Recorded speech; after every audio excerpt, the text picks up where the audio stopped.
The hand on the small of her back was a brand, not of ownership, but of liability. It was heavy, proprietary, a five-fingered claim staked on the silk of her emerald gown. Mina felt its weight in her bones, a familiar pressure that had long ago ceased to be reassuring and had become instead the anchor holding her in place while the tide of her own life tried to pull her out to sea. She did not look at him. She did not need to.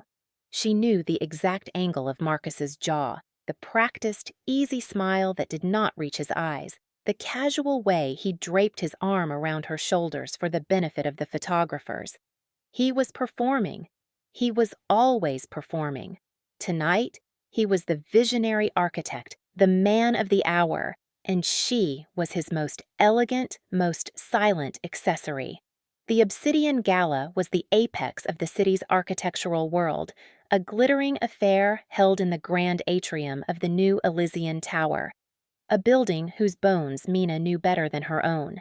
She had drawn them, after all. She had bled over the structural calculations in the dead of night, wrestled with the city's stubborn zoning commissions, and solved the impossible cantilever of the West Wing with a solution so elegant it had made her weep with a quiet, lonely pride. Marcus had presented it as his own. He had not updated the file. He was working from a version of her that was 3 years out of date, a version that still believed his praise, that mistook his possessiveness for passion, that thought her silence was a fair price for his mentorship. That version of her had been eroded away, grain by painful grain, by 1,000 tiny betrayals. The stolen credit for the Riverside project, the we that became I in every client meeting, the way he explained her own ideas back to her, simplified and slightly wrong, as if she were a child who had stumbled upon a clever thought by accident. Tonight was the culmination. The Elysian Tower was her masterpiece, and he was accepting the accolades.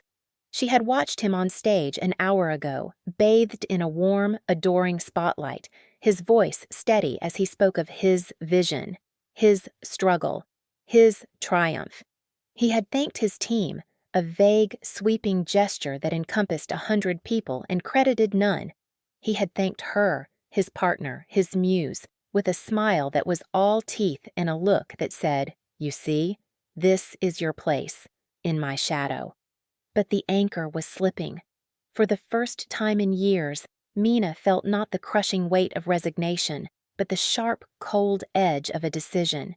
It had been forming for months, a hairline fracture in the foundation of her life, and tonight, watching him lie so beautifully, so effortlessly, the fracture had split wide open. She was leaving. The thought was not a shout. It was a whisper, the kind of silence that doesn't echo but settles. It settled over her, a cloak of calm in the glittering chaos of the gala. She would go home tonight, pack a bag with the few things that were truly hers, and disappear. She would forfeit the apartment they shared, the projects she had poured her soul into, the life she had mistaken for her own. It would be a kind of death, but it would also be a birth. "Darling, you're 1,000 miles away," Marcus murmured, his breath warm and smelling of expensive whiskey. His fingers tightened on her back. "Smile. The Covingtons are watching." Mina turned her head slowly, letting her eyes meet his. She did not smile. She simply looked at him, and for the first time she let him see the void, the absolute, placid emptiness where her adoration used to be. Confusion flickered in his eyes, quickly replaced by irritation. It was a crack in his performance. He was not used to being disobeyed, even in the smallest, most silent ways. He had expected the automatic, practiced smile. He had not received it. The file was corrupted. "What is wrong with you tonight?" he hissed, his smile tightening into a rictus. "I'm tired, Marcus," she said. Her voice was low, even. It held none of the fire he might have expected, none of the tears he knew how to manage. It held only a profound, bottomless exhaustion. "We'll go soon," he said, already turning away, dismissing her feelings as a temporary inconvenience. He flagged down a passing waiter, swapping his empty glass for a full one. "I just need to speak with a few more people. This is a big night for us." For you, she thought. The correction was automatic, silent, a habit of 1,000 such internal edits. But this time, it was followed by a new thought. There is no us. She needed air. The press of bodies, the scent of perfume and champagne, the cacophony of self-congratulation. It was suddenly suffocating. She gently detached herself from his side. His hand fell away, and for a moment, he didn't notice. He was already deep in conversation with a city councilman, his laughter booming, his posture expansive. Mina slipped through the crowd, a ghost in emerald silk. She found a glass door leading to a narrow balcony, a small architectural afterthought overlooking the city from 40 stories up. The cold night air was a shock, a welcome slap to the senses. Below, the city was a glittering tapestry of light and motion, indifferent and beautiful. She leaned against the cool metal railing, the wind whipping a loose strand of hair across her face. This was her breaking point. Not a dramatic shattering, but a quiet, deliberate stepping away. She felt a strange sense of peace in the decision, the cold clarity of a final choice. She had endured, she had survived. Now she would live. The door slid open behind her. She did not have to turn. The specific cadence of his expensive Italian shoes on the polished stone was as familiar as her own heartbeat. "There you are," Marcus said. The conviviality was gone from his voice, replaced by a sharp, proprietary annoyance. "What are you doing out here? I've been looking for you." "I needed some air," she replied, not turning. She kept her eyes on the city. He came to stand beside her, his presence a heavy, oppressive blanket. "You don't just wander off, Mina. It's rude. It makes me look bad." She finally turned to face him. The wind pressed her dress against her, outlining a form that was all sharp angles and defiant strength. "I don't exist to make you look good, Marcus." He stared at her, genuinely baffled. It was as if a piece of furniture had just spoken. He had never heard this tone from her, this quiet finality. He had heard her cry. He had heard her plead. He had heard her argue, her voice tight with unshed tears. He had never heard this. Nothing. "What did you just say to me?" "I think you heard me." His face darkened. The mask of the charming visionary slipped, revealing the petty tyrant beneath. "Don't take that tone with me. Not tonight. After everything I've done for you, this is the thanks I get? You hide on a balcony and sulk like a child?" "What have you done for me, Marcus?" she asked, her voice still unnervingly calm. "Given me a job? Allowed me to work 16-hour days on projects you then claimed as your own? Is that what I'm supposed to be grateful for?" He actually laughed, a short, incredulous bark. "You'd be nothing without me. You were a junior designer with a few pretty ideas. I gave you a platform. I molded you." "You erased me," she corrected softly. "You took my work, my voice, my name, and you erased them. But you're right. You did mold me. You molded me into someone who is finally ready to walk away." The last vestiges of his public persona burned away in a flash of rage. His hand shot out, grabbing her arm. His grip was like iron. "You're not going anywhere. You have an obligation. To me. To the firm. Let go of my arm, Marcus. You'll come back inside, you'll smile, and you'll play your part." He snarled, pulling her closer. "We will discuss your little fantasy of leaving later. In private." The sharp terror that had been her constant companion for years made a brief, unwelcome appearance. Her heart hammered against her ribs. But the quiet resolve held. She did not scream. She did not struggle. She simply met his furious gaze with her own cold, clear one. "I said," she repeated, her voice dropping to a whisper that was somehow more commanding than his shout. "Let go." It was then that a third voice spoke, cutting through the tension. The voice was low, calm, and carried an impossible weight. It was like the sound of a vault door closing. "He asked you to let go." The words were not loud, but they landed in the space between them with the force of a physical blow. Marcus froze. His head snapped toward the doorway. Mina's eyes followed. Standing there, silhouetted against the bright lights of the gala, was a man. He was tall and impossibly still, dressed in a charcoal suit that seemed to absorb the light around it. He was not performing. He did not rush. He simply was. His hands were in his pockets, his expression unreadable, but his eyes were fixed on Marcus's hand on Mina's arm.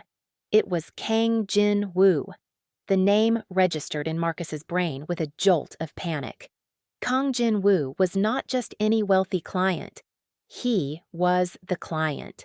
His corporation, the formidable Daishim Group, had financed the Elysian Tower. He was a man who moved in circles of power so far above Marcus's own that they were practically mythological. He was a sovereign entity, a man whose quietest suggestion could remake skylines or ruin empires. Rumors swirled around him, whispers of underworld connections, and a ruthlessness that was as legendary as his wealth. The atmosphere on the balcony shifted. The ambient sound of the city below seemed to mute. The wind died down. It was the kind of silence that happens just before a lightning strike. All the energy in the space, all the heat and rage from Marcus, all the terrified resolve from Mina, was suddenly drawn toward the still figure in the doorway. Marcus's hand on Mina's arm suddenly felt clumsy, brutish. He was a street brawler caught in the gaze of a king. He snatched his hand back as if her skin had turned to hot iron. "Mr. Kang," he stammered, attempting to reassemble his charming persona. It was like watching a man try to glue a shattered vase back together. "I apologize. We were just having a private disagreement." Kang Jin-woo took a slow step onto the balcony. His shoes made no sound. His eyes, dark and perceptive, moved from Marcus to Mina. He looked at her for a long moment, a flicker of something unreadable in their depths. It was not pity. It was recognition. He had seen her before, in meetings. She was always there, silent, in Marcus's shadow. The quiet woman with the intelligent eyes who never spoke, but whose presence seemed to hum with a competence Marcus sorely lacked. Jin-woo was a man who noticed such things. He noticed the details others missed. He had noticed her. His gaze returned to Marcus. "Your private disagreements do not interest me," Jin-woo said, his voice as steady as iron wrapped in silk. "Your hands on her do." The negative declaration hung in the air. He did not say it angers me or it is unacceptable. He simply stated it as a point of data, a fact that had now been entered into a ledger. "It was a misunderstanding," Marcus said, his voice strained. He was sweating now, despite the cold. "Mina is my partner. She's just overwrought. It's been a long night." He tried a laugh. It died in his throat. Jinwoo's expression did not change. He was not angry. He was not threatening. He was something far more terrifying. He was certain. He looked past Marcus, his eyes finding two men in identical dark suits who had appeared, seemingly from nowhere, standing just inside the doorway. They moved with a liquid efficiency that spoke of years of training. "Security," Jinwoo said. It was not a call for help. It was a command. A quiet, low-volume word that reshaped reality on the balcony. The two men stepped forward. They did not rush. They moved with the same unhurried precision as their employer. One placed a hand on Marcus's shoulder. It was a light touch, but the implication was absolute. Marcus flinched violently. "What is this? You can't— I am the lead architect of this building. You can't just have me removed." "Your credit for this building," Jinwoo stated, his eyes cold, "is currently under review." The words hit Marcus harder than any physical blow. Panic, pure and undiluted, washed over his face. The bluster, the arrogance, the performative confidence, it all dissolved, leaving behind a terrified, grasping man. He had not just been caught assaulting his partner. He had been caught by the one man whose opinion could single-handedly obliterate his career. He had completely, catastrophically misread the room. "Mr. Kang, please," he begged, his voice cracking. "Let's talk about this. It's a simple mistake." Jinwoo ignored him. His attention was solely on Mina. He took another step toward her, creating a subtle barrier between her and the scene unfolding behind him. "Are you all right, Miss Lee?" He knew her name. Not her first name, which Marcus used like a pet name, but her surname. Lee Mina, the name on the unsigned blueprints he had insisted on seeing. The name of the architect. Mina could only nod, her throat tight. She was disoriented. The sharp terror of the confrontation with Marcus was rapidly being replaced by the overwhelming, bewildering relief of being seen. Truly seen. The two security men were now escorting a babbling, protesting Marcus from the balcony. He was not fighting them. He knew it was useless. He was simply disintegrating, his pleas growing more desperate and pathetic as they led him away. "This is a misunderstanding. Mina, tell him! Tell him!" She did not. The door slid shut, and they were gone. The silence that descended was profound. It was just the two of them now, 40 stories above the world, the wind whispering around them. Mina wrapped her arms around herself, a delayed tremor running through her. Jinwoo remained where he was, giving her space. He did not rush to comfort her. He did not touch her. He simply stood, a bastion of calm in the wreckage of her evening. "He's gone," he said softly. It was a statement of fact. "You are safe." Mina took a shaky breath, the cold air filling her lungs. She looked at this man, this quiet sovereign who had just dismantled her tormentor with a single word. His stillness was unnerving, but it was not threatening. It was the stillness of immense, coiled power held in perfect check. "Why?" she finally managed to ask, her voice barely a whisper. "Why did you do that?" He met her gaze, and for the first time, she saw a hint of something beyond the impenetrable calm. It was a deep, quiet anger, not hot, but cold and forged. "Daisham Group does not tolerate thieves," he said, "and we do not tolerate men who put their hands on our architects." Our architects. The plural was a courtesy. They both knew he meant her. The world tilted on its axis. He knew. He knew about the Elysian Tower. He knew the work was hers. The realization bloomed in her chest, a painful, beautiful thing. The years of being invisible, of having her talent siphoned away and credited to a lesser man, of being a ghost in her own life. This man had seen through it all. He had been observing, not just the building, but the dynamics. He had seen her silence, her grace under pressure, the way her eyes followed every line of the structure she had birthed. He had seen Marcus's swagger, the hollowness behind his confident presentations. Jinwoo was a man who invested in assets, and his greatest asset was his ability to accurately assess value. He had assessed Marcus and found him wanting. He had assessed her, and he had found a masterpiece. "I have a car waiting downstairs," he said, his voice gentle now. "My driver will take you wherever you need to go. You do not need to stay here." She thought about her apartment, the one she shared with Marcus. The thought of returning there, even to pack, was nauseating. Her carefully laid plan to slip away in the night now seemed flimsy, naive.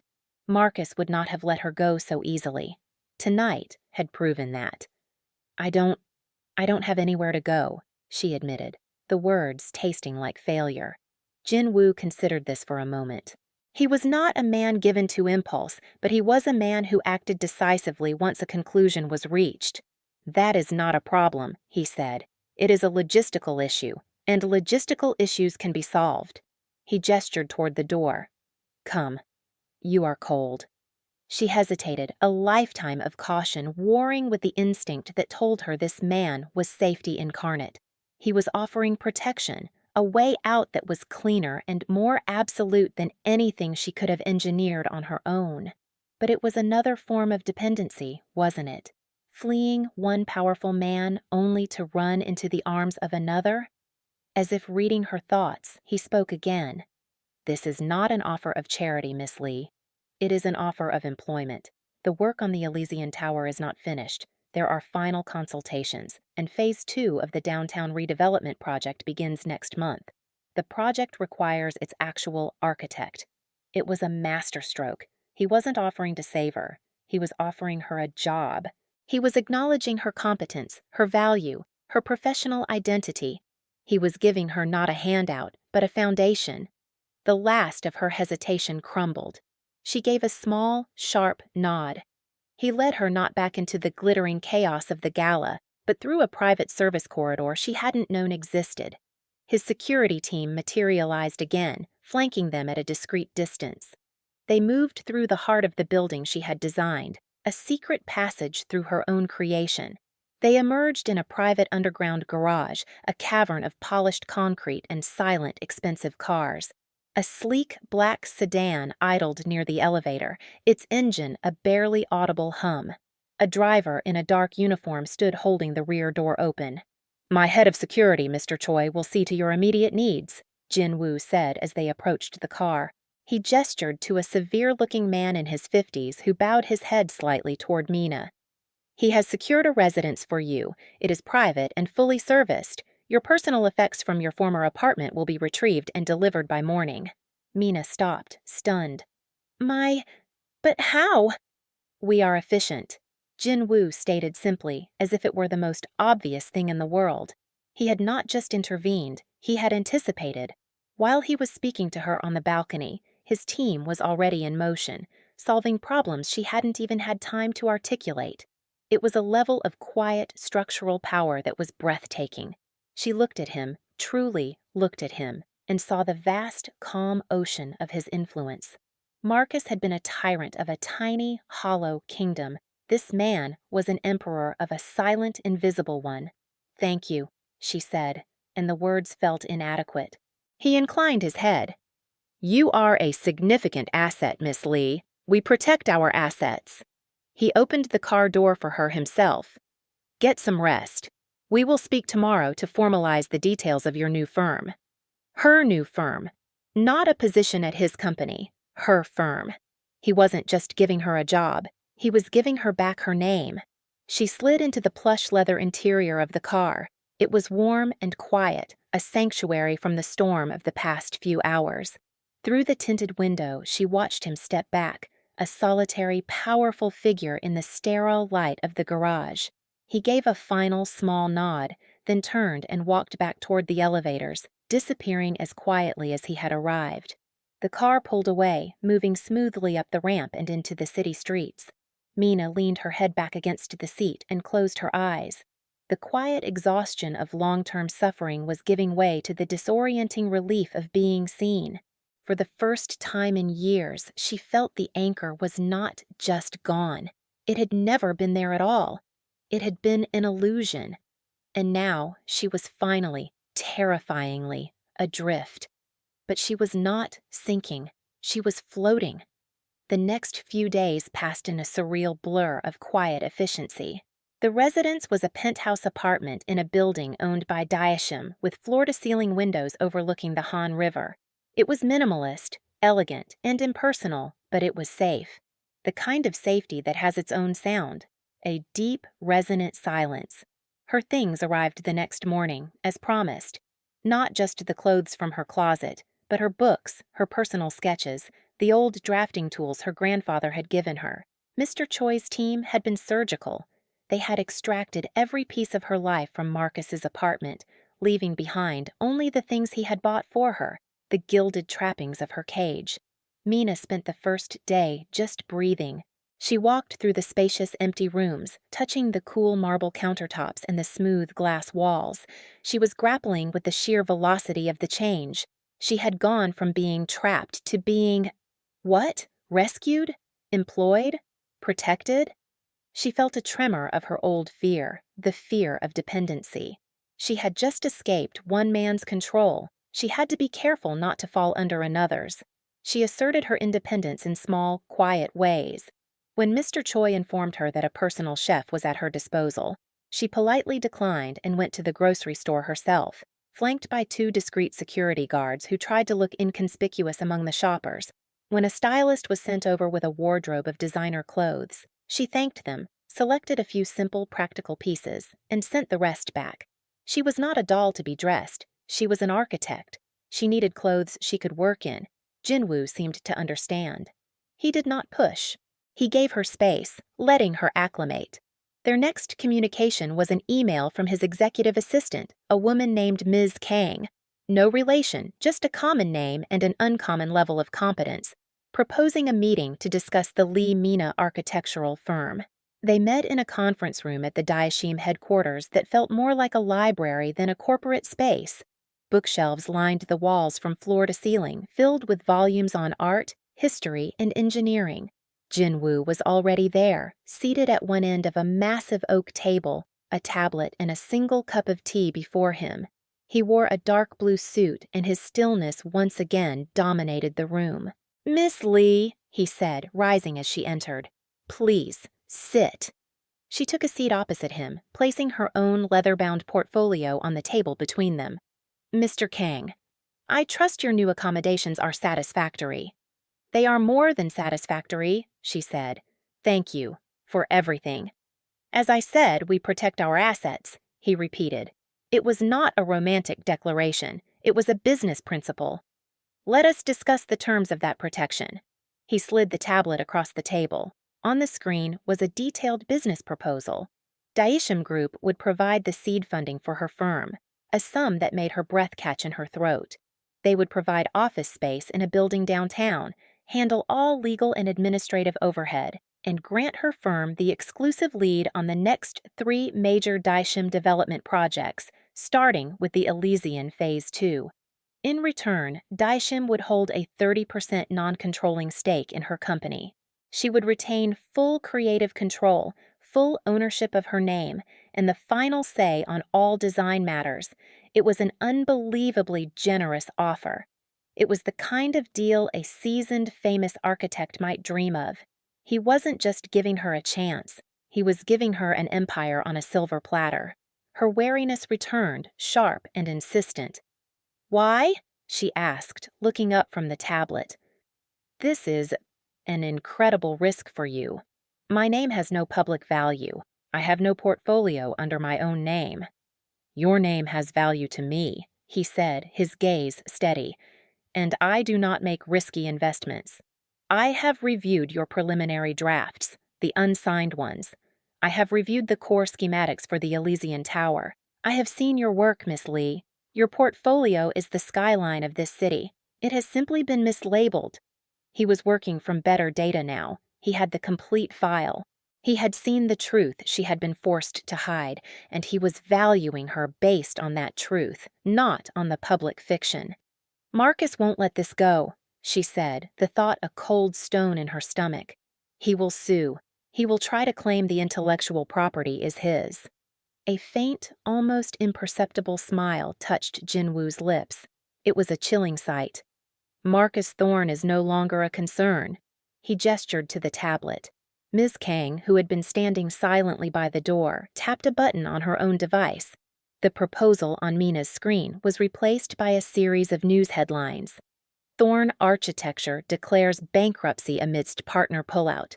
Lead investors in Elysian Tower initiate fraud investigation.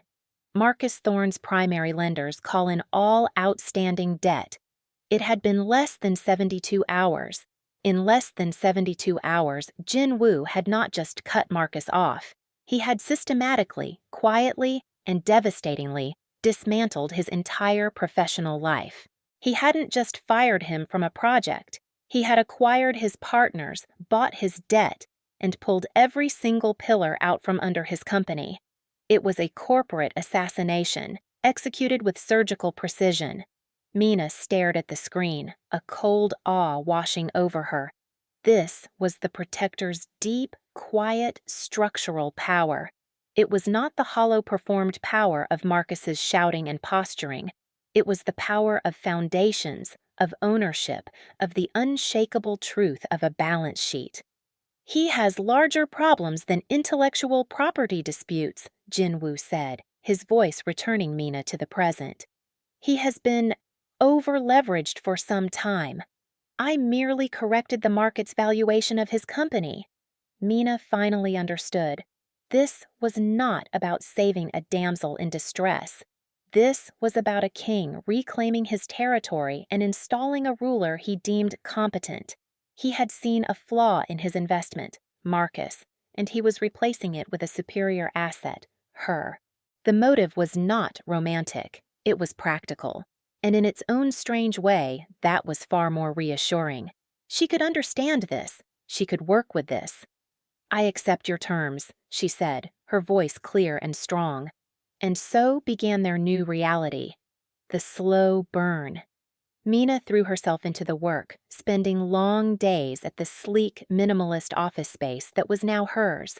She hired a small, brilliant team, young architects who were hungry and overlooked, just as she had been. She worked with a ferocity born of years of suppressed creativity. Jin-woo was a constant, quiet presence. He did not hover, but he was always accessible. They had weekly progress meetings that often bled into late-night dinners in the empty conference room, takeout containers spread across blueprints. They would talk for hours, not just about building materials and zoning laws, but about art, about history, about the philosophy of creating spaces that people could live in. She learned the man behind the myth. She learned he had a dry, understated wit. She learned he preferred simple food, that he listened more than he spoke, and that his calm exterior hid a mind that was constantly moving, constantly analyzing. He, in turn, learned her. He saw the passion she had for her work, her uncompromising standards, her quiet strength. He started to see the woman, not just the asset. One evening, they were looking over her new designs for the Phase 2 redevelopment, a project that would transform a neglected waterfront district. She had proposed something radical, a mixed-use space with public gardens, affordable housing units integrated with luxury condos, and a design that prioritized communal space over private ostentation. "The board will say it reduces the profit margin," he noted, tracing the line of a public walkway with his finger. "The board would be short-sighted," she countered, not missing a beat. "A community that feels valued is stable. Stability increases long-term property values far more than a few extra luxury units. This isn't just about building structures, it's about building a neighborhood." He looked at her, a genuine warmth in his eyes. "You are not just an architect, Miss Lee. You are a city builder." "Mina," she corrected him gently. "My name is Mina." He paused. "Mina," he repeated, and her name sounded different in his voice. Not a possession, but a statement. "And you must call me Jin-woo." It was a small thing, a shift from surnames to first names, but it felt significant. A recalibration of their relationship from a purely professional one to something other, something built on a foundation of mutual respect and a shared vision. It was a slow, respectful development, a connection based on recognition and safety rather than on frantic passion. She felt safe with him. It was a novel, intoxicating feeling. Meanwhile, Marcus Thorne was not taking his ruin gracefully. His delusion was a fortress. From the wreckage of his life, a small, rented apartment and a mountain of legal bills, he watched Mina's star begin to rise. He saw the articles announcing the formation of the Lee Mina architectural firm, the glowing profiles on the up-and-coming visionary who was helming the Daisham redevelopment. He could not process it. In his mind, she was still his creation, his property. He told his few remaining friends, "Give her 3 days. She'll be begging to come back." 3 days turned into a week, then a month. He was convinced this was all some elaborate power play by Jin-woo to steal his genius. He did not understand that his genius had never been his. His lawyer, a man paid with the last of his dwindling funds, advised him to walk away. "You cannot fight the Daisham Group. No one can." But Marcus was blinded by an arrogance so profound it had become a form of insanity. He saw Mina's success as his own stolen glory. He saw Jin-woo not as an emperor, but as a rival who had stolen his prize. He decided to make one final desperate move. He filed a frivolous, sprawling lawsuit claiming intellectual property theft, breach of contract, and emotional distress. It was a pathetic, transparent attempt to drag Mina's name through the mud, to force her back into a confrontation. He leaked the filing to a notorious gossip blog, hoping to create a public scandal that would tarnish her new firm. The trap was set, but he did not realize he was the one who was about to step into it. The news of the lawsuit broke on the morning of the Azure Foundation Gala, another of the city's premier social events, this one hosted by Daishim to launch a new arts and education initiative. Mina was to be honored that night for her pro bono design of a new community arts center. She saw the headline on her phone and felt a familiar, cold dread. Her first instinct was to hide, to cancel, to not face the whispers and the stares. Her phone rang. It was Jin Woo. "I've seen the news," was all he said. "I shouldn't go tonight," she said, her voice tight. "It will be a distraction. It will reflect badly on you and the foundation." "You will do no such thing," he replied, his voice firm but calm. "You will wear the dress that was delivered this morning. My car will pick you up at 7. You will sit at my table, and you will be honored for the work you have done. I will not allow a desperate man's last tantrum to cast a shadow on that." There was no room for argument. It was not a request. It was a statement of what was going to happen. "It's handled," he said, and she believed him. That evening, Mina stood before the mirror. The dress was a masterpiece of midnight blue silk, architecturally precise in its cut, that fell around her like liquid night. It was a gown that did not ask for attention, but commanded it through its sheer, understated perfection. For the first time, wearing something so exquisite did not feel like being put in a costume. It felt like wearing armor. When she descended to the lobby, Jin Woo was waiting for her. He was in a black tuxedo, and the sight of him made the air leave her lungs. He was not looking at his phone or speaking to an assistant. He was simply waiting, his eyes on the elevator for her. His gaze swept over her, and the warmth she saw there was unmistakable now. It was deep and real. "Mina," he said, her name a soft murmur. "You look like the city at midnight." They drove to the gala in comfortable silence. She was nervous, but his calm presence was a steadying force. When they arrived, the entrance was swarmed with photographers and reporters, their flashes like a swarm of angry fireflies. The whispers started instantly as she stepped out of the car on Jinwoo's arm. "That's her, the one who's suing her old boss." "No, he's suing her. She's Kang Jinwoo's new girlfriend, I heard. She's very beautiful. But what does she actually do?" Jinwoo ignored them all, guiding her through the throng with a hand lightly on her back. It was the same position where Marcus's hand had been, but it felt entirely different. It was not a brand of ownership.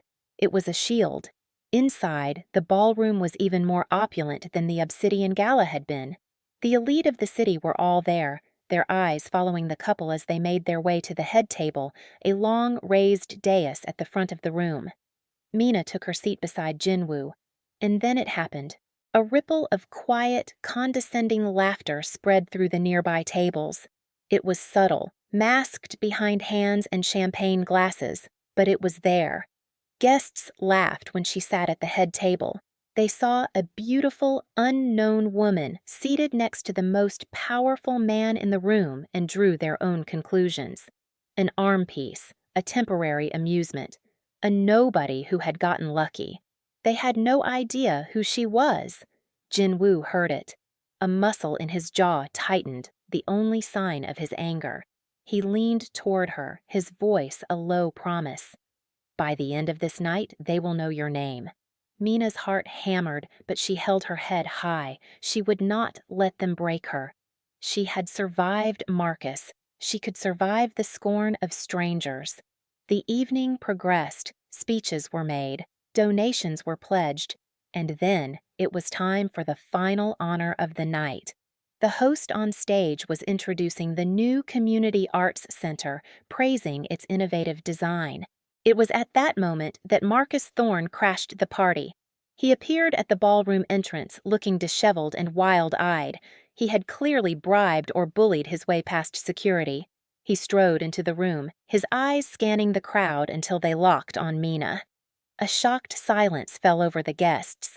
The host on stage faltered.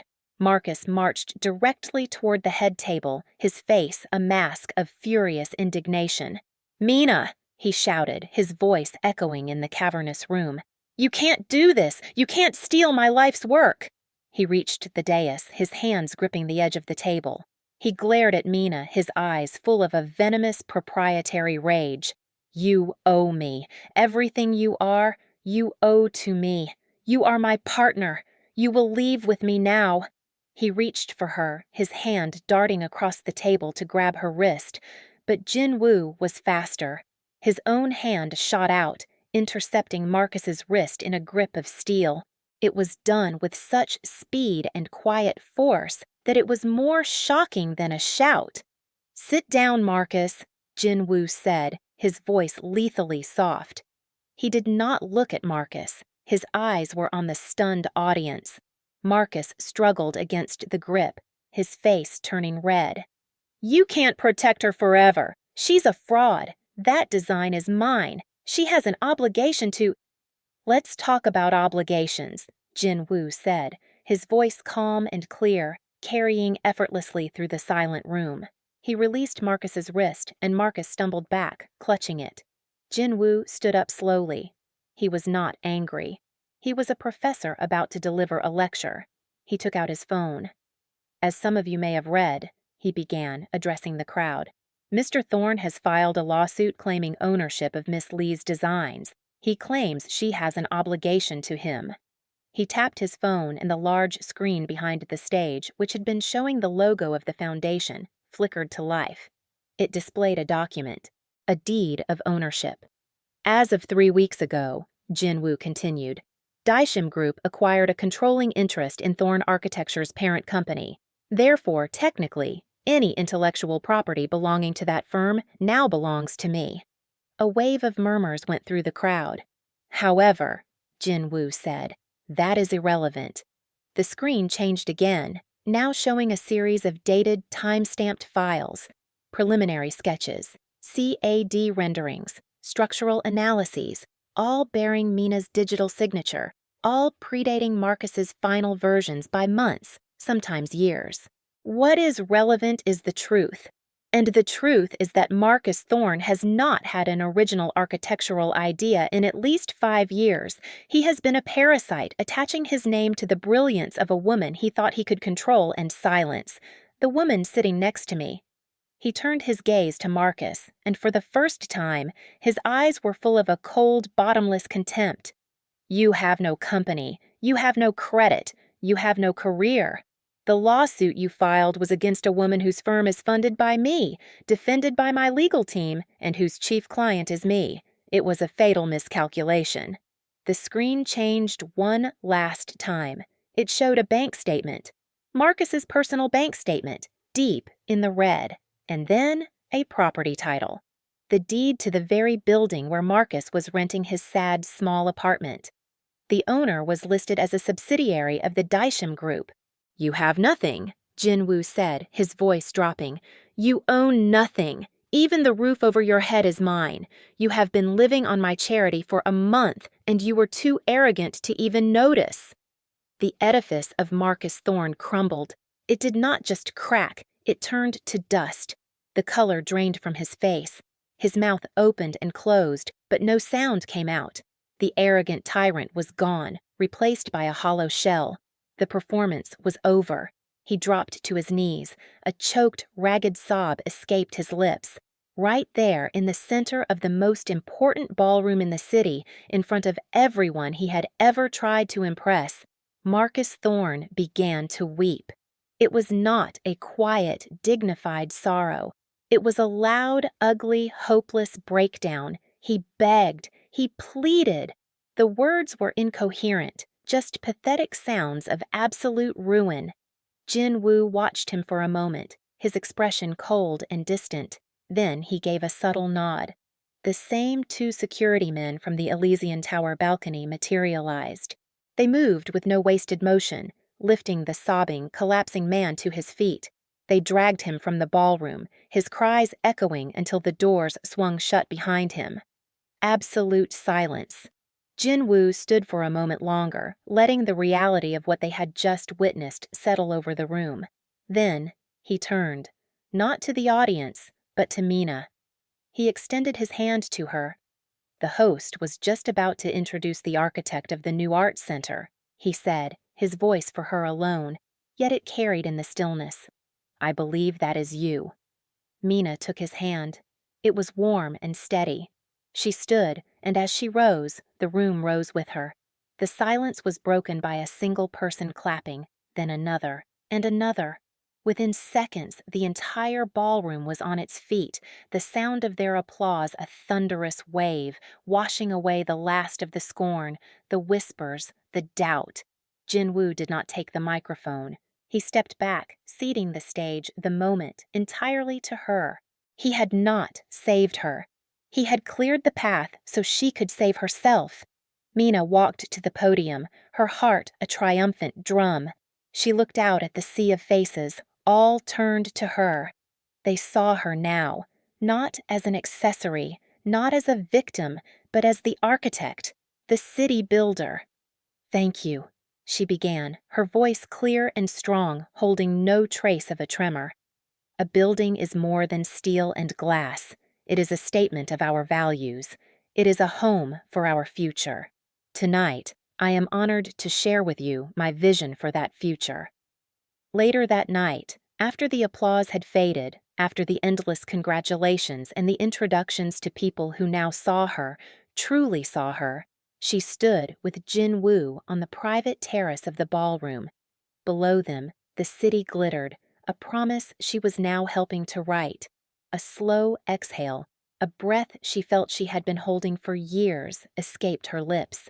A real smile, one that was not performed but was born of a deep, profound peace, reached her eyes. The weight was gone. She was correctly placed.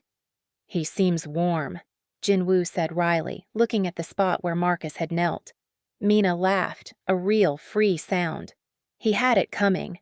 "He did," Jinwoo agreed. He turned to her, his expression serious now. "They know your name." "You made sure of that," she said softly. "I made sure they saw the truth," he corrected. "Your talent did the rest." He reached out, his fingers gently brushing the strand of hair that the wind had freed. "You have been the most capable person in every room you have ever been in, Mina. The world is just now catching up." The warmth from his touch spread through her, a quiet, steady heat. This was it. The moment of peace. The cathartic satisfaction of seeing an antagonist face consequences, and the warm, steady peace of finding safety and belonging. He did not let go. His hand moved from her hair to cup her cheek, his thumb stroking her skin.